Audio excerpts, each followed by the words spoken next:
So David Ansara is the chief executive at the FMF, which stands for the Free Market Foundation, I believe. Yeah. And has taken on that role since the 1st of January of this year. David has 15 years of experience working with think tanks, consultancies, and trade associations.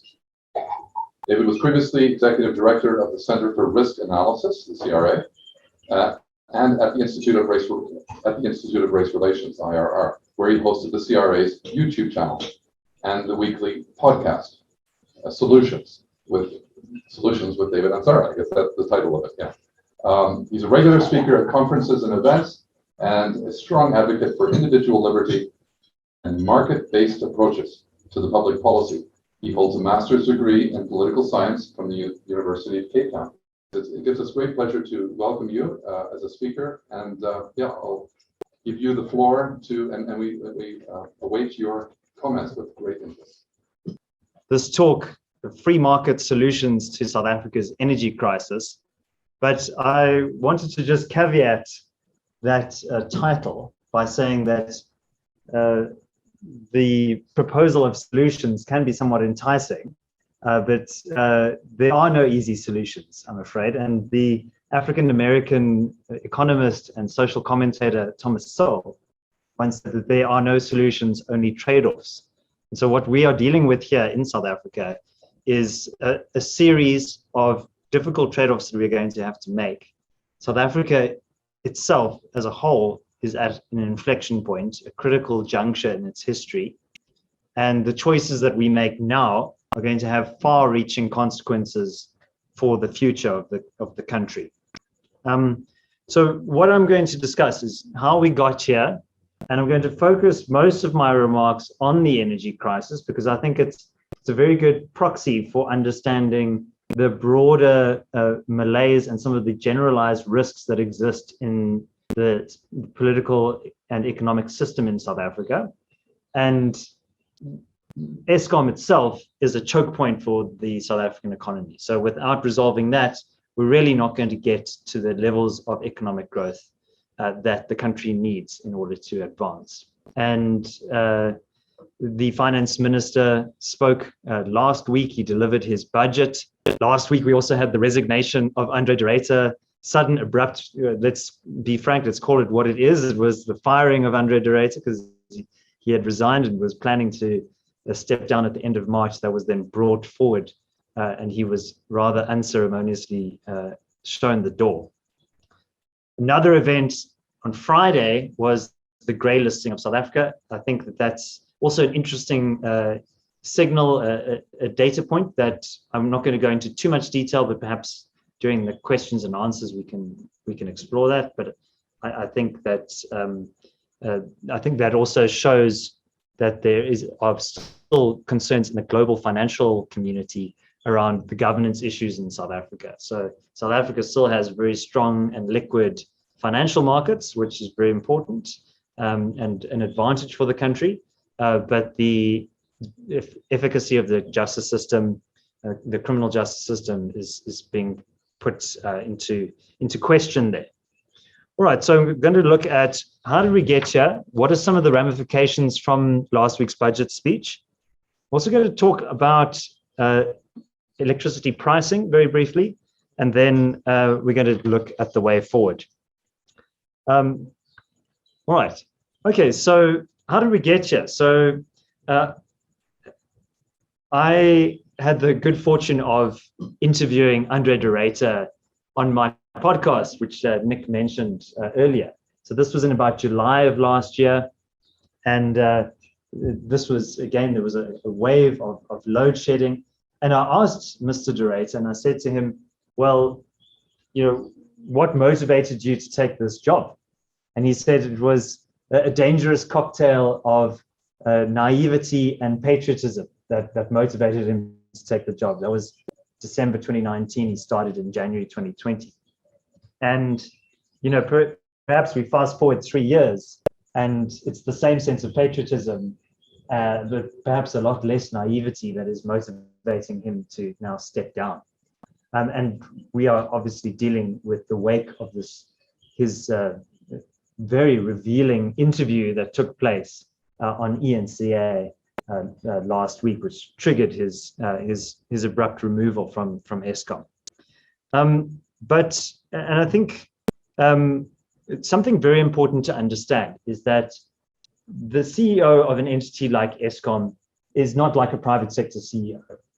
A normal CEO, let's take one example, Sim Chabalala from Standard Bank. Sim Chabalala, who does he report to? His shareholders, the directors of his board, the customers that his bank serves. And who does Mr. Director serve? Who does he report to? Well, he has one shareholder, and that is the state, the government. And when you have one shareholder, who really calls the shots? It is the state itself. So what we have is essentially an ideological problem. So a lot of the technical manifestations of load shedding, every day we read about a conveyor belt that is broken, or a chimney that has fallen over, or a boiler that has exploded. But the root cause of a lot of these problems are actually political and ideological. They're not technical. And essentially what has happened with Eskom is that it is fallen victim to this notion of command and control, centralization. And this is a big component of the ruling African National Congress and their view of the world, that the ANC as a party is the vanguard of the people, literally represents the people. So it's not like a normal political party which is trying to compete for votes. It has a historic mission to capture the organs of state and to use those in its own view to extend its power and to reorder society in its vision. And the consequence of this is that it sees state institutions not as independent public goods, but as something to be captured and controlled. And that philosophy essentially extends back to its Marxist-Leninist roots. Interestingly enough, the ANC wasn't always a Marxist organization. It started in the early 20th century as essentially a black middle class aspirant intellectual group. It was only in the 1960s and 70s that it really became captured by the South African Communist Party and the global international communist movement.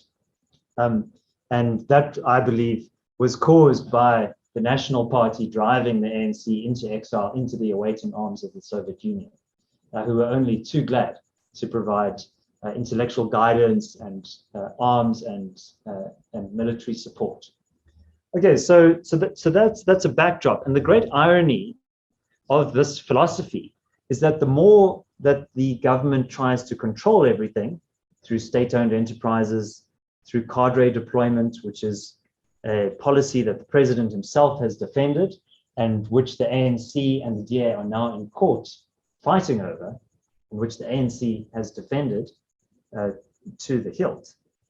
The consequence of this is that you end up eroding the capacity of the institutions that you seek to capture. And I use that word capture very specifically because there is a narrative in the mainstream media at the moment that state capture was a phenomenon that was isolated to the Zuma years, and that was something that is the new administration, well, not so new anymore, is trying to deal with and uproot and so on. But I see great continuity across even from 1997, when Nelson Mandela was still in power, at the Mafeking conference, the ANC resolutely committed itself to cadre deployment, to BEE, and BEE itself, through preferential procurement policy, has been a way for the party to extract resources from entities like Eskom. So you may recall the contracts for the boilers in Medupi. Hitachi was the contractor there, the supplier, and they were in a joint venture with Chancellor House. Does anybody know what Chancellor House is? Yes, you, sir? It's a company that effectively finances the ANC with the demands from their supporters and others that they pay money into Chancellor House. Correct. It's basically a criminal organization. Yeah. And and look, I'm not the only one who's saying this. Andre de Ruyter has also had a belated realization. In the ENCA interview, he said, there's a narrative that the state should control everything. Unfortunately, the ghosts of Marx and Lenin still haunt the halls of Luthuli House, which is ANC headquarters. People still firmly committed to a 1980s style ideology. They still address each other as comrade, which is frankly embarrassing. They use words like lumpenproletariat, which is ridiculous because these things were last said in 1980s Germany. So really the ANC is very much married to an outdated, outmoded ideology. And de Ruyter mentions East Germany there. And I think something to consider and to chew on is that wherever communism, socialism has been tried in the world, it has failed. Even in Germany, Germans can make anything work, but even they couldn't make communism work. So that's something that I find quite amusing. So, and this, of course, extends to race-based preferential procurement, which is how many of these criminal enterprises have been able to exploit the vast resources that are allocated to Eskom. So, and I asked Mr. de Ruyter this in my own podcast, and I said, well, do you think that this has contributed to some of the problems that we've been seeing? And his answer was this, very diplomatic. Interposing non-value adding intermediaries in the process of procurement inflates cost. It introduces additional risk in terms of potential corrupt practices, and it also slows down our supply chains. So he was very diplomatic, hiding behind quite technical language there. But, I think the message was very clear that, again, we try to use entities like Eskom to advance some kind of vaguely defined social good, which is sold to us as Black economic empowerment. But really what it is cadre economic empowerment. So it's not BE, it's CEE. And what happens with a policy like BE is that it basically drives politics as like a wedge into commercial and economic activity. And that is very corrosive. Okay, so just getting more to the present day, I think a very good illustration of the malaise that we're currently in is the fact that we have multiple overlapping bureaucracies, politicians, and officials who are responsible for the provision of energy in South Africa. So we have the Minister of Public Enterprises, Pravin Gordhan. We have the Department of Mineral Resources and Energy, Gwede Mantashe. So all of the independent power procurement goes through him, etc. Gas is his competency. Then we also have, in addition to that, the as yet unnamed electricity minister, who is not a normal cabinet minister, but is somebody who sits within the office of the presidency. So the office of the presidency at the union buildings now has, I've lost count, how many ministers, it's gender ministers or anti-red tape czars, who are now reporting directly to the president. Then we also have the Minister of Cooperative Governance and Traditional Affairs, Nkosazana Dlamini Zuma, who is now freshly re-empowered with her state of disaster legislation and the regulations I actually have here, which is very interesting. And so who is really responsible? If everyone is responsible for electricity, then nobody is responsible for it. We also have this vacancy now at Eskom itself. And the new CEO is, I presume, going to have his or her own agenda that they're going to want to be implementing at Eskom. So we have quite a lot of confusion, a lack of leadership as well. And my contention is that the same politicians who got us into this crisis are not necessarily the same ones who are going to get us out of it. And we need to depoliticize the provision of energy in South Africa in order for us to have energy security in the future in this country. What that looks like, I'll go into in a bit more detail. So we also have the president really kind of not fully taking ownership of this. He has been part of war rooms in the past when he was deputy president. His portfolio as deputy president was to look after energy and try and turn energy around. I didn't mention there's also the NEC, the National Energy Command Council. There's the ESCOM board, which is a new board almost entirely. So we have this almost like a vacuum, and nature abhors a vacuum, and something always comes in to fill that vacuum. But that might sound quite alarming and quite distressing, but I actually think it's great news for South Africa. It might be the case that we are enduring a lot of inconvenience, and I don't want to minimize the damage that has been inflicted by the ESCOM crisis, because many businesses have had to shut down, and I think that is lamentable, and particularly because it could have been avoided sooner.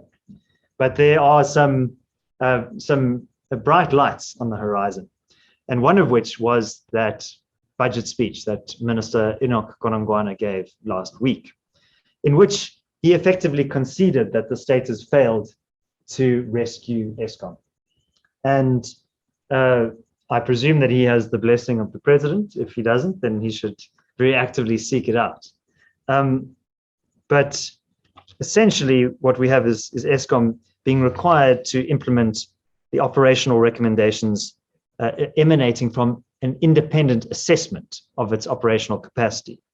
So this will include a determination of which plants can be resuscitated to original equipment manufacturers' specifications, OEMs.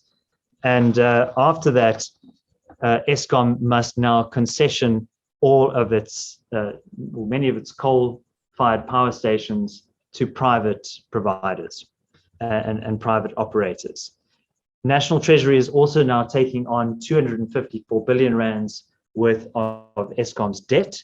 So there will be 168 billion rands worth of capital repayments and also 86 billion rands worth of interest repayments. So Treasury is taking on those financial obligations and having to pay that off. And that is going to come with conditions, operational conditions that ESCOM must follow. So it must concession out these coal power stations. ESCOM is not allowed to raise new debt without Treasury's permission. And also critically, it may not invest in new generation capacity. So that, I think, is implicitly stating that government concedes that all new generation is going to come from IPPs, from independent power producers. And I was quite scathing about the state of disaster rules that the Minister Dlamini Zuma used to quite damaging effect during COVID.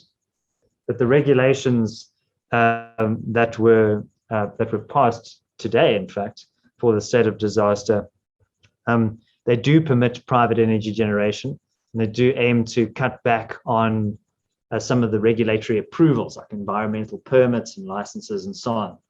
One big area of concern is emergency procurement. You may recall the PPE procurement, which was so abused in the last few years. So they have provided for Auditor General ongoing audits and reports and so on that. So there wasn't very much detail in these regulations, unfortunately. One of my colleagues said it was a nothing burger.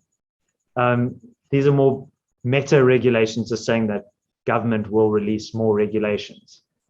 One of my views is that a lot of these rules actually are more performative, that are showing that the government is looking to do something. The National Energy Regulation framework already allows the government, through administrative action, to actually change some of the rules in which energy is governed anyway.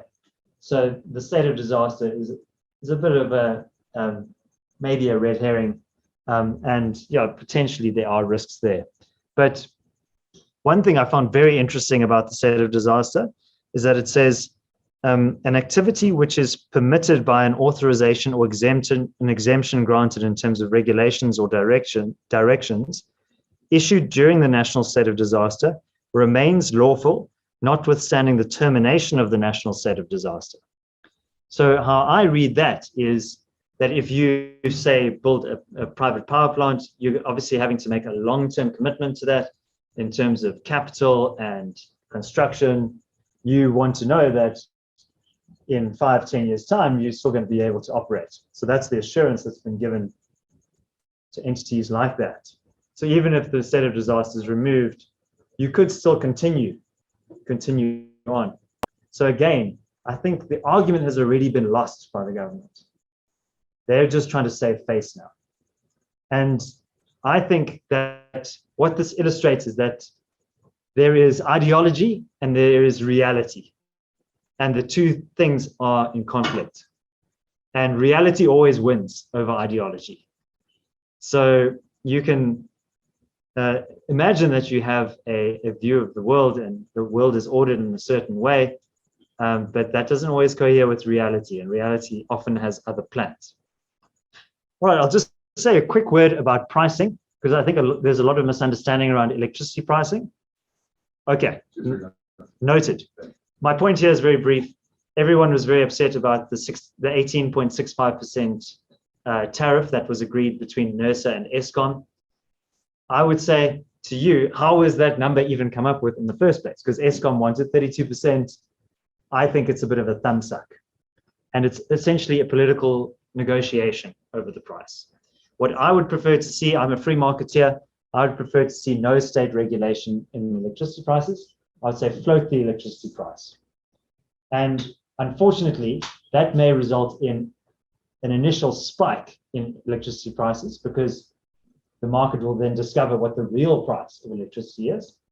But that would also act, prices are a signal. That would signal to prospective investors that there's money to be made here, more supply would come on stream, prices will come down. That's all I'll say on that. All right, so the conclusion that I would say is, and we haven't spoken about green energy and renewables, but there is essentially a tension, what Thomas Sowell referred to in my opening quote, that there are no solutions, only trade-offs. There is a tension between three things: energy security, environmental sustainability, and access to affordable energy. So can particularly poor South Africans get access to electricity? Those three things are in tension: energy security, environmental sustainability, and affordable energy. We can't have all three. If we're going to tilt aggressively towards renewables, that's going to affect energy security because we won't have baseload capacity, which is readily dispatchable high volumes of electricity that we need for an industrial economy of this scale. But you know, there are still negative externalities to producing electricity that will have certain effects. So I'm not a technical energy expert, but what I do know is that there is great promise in nuclear energy. That takes a long time to come on stream, but it is very affordable over the long term. You can annuitize your investment. It's very stable, and some of the risk factors are a lot lower than pumping millions of carbonates per cubic kilometer into the air. Forget the technical terms. Okay, so there are reasons for hope. Eskom is effectively being privatized by default. And I think that represents a huge opportunity, because it may seem strange to think that how could we have let this be open to market forces? Surely we need some kind of centrally controlled actor to take charge of something as critical as energy. But I refer back to my term earlier, that is a choke point. That is a single point of failure for South Africa's economy. It is much more effective for us to spread that risk down and out. Let individual entrepreneurs and firms take the risks themselves. If they succeed, they provide us with electricity. We get that. They also get financially rewarded for their investment and their risk. If one of those entrepreneurs fails, that doesn't bring the whole system cascading down. So the answer to this is to get politicians as far away from energy provision and as possible. I think there's still a role for distribution and transmission for the state to play, because it has this network infrastructure already in place. there's no reason why over the long term private actors couldn't do that as well, the transmission. But I am optimistic about the future. The short run, there's going to be a lot of pain and a lot of transition costs involved in this as this old system breaks. But I would remind you of a quote, and I'll leave you with this, by Antonio Gramsci, who was a political theorist. He was a Marxist, in fact, an Italian. And he said that the old is dying and the new cannot yet be born. And in this interregnum, a variety of morbid symptoms appear. So these are the morbid symptoms. We're living through them now. This is the interregnum, but I'm very strong in the view that the future will be a lot brighter for South Africa.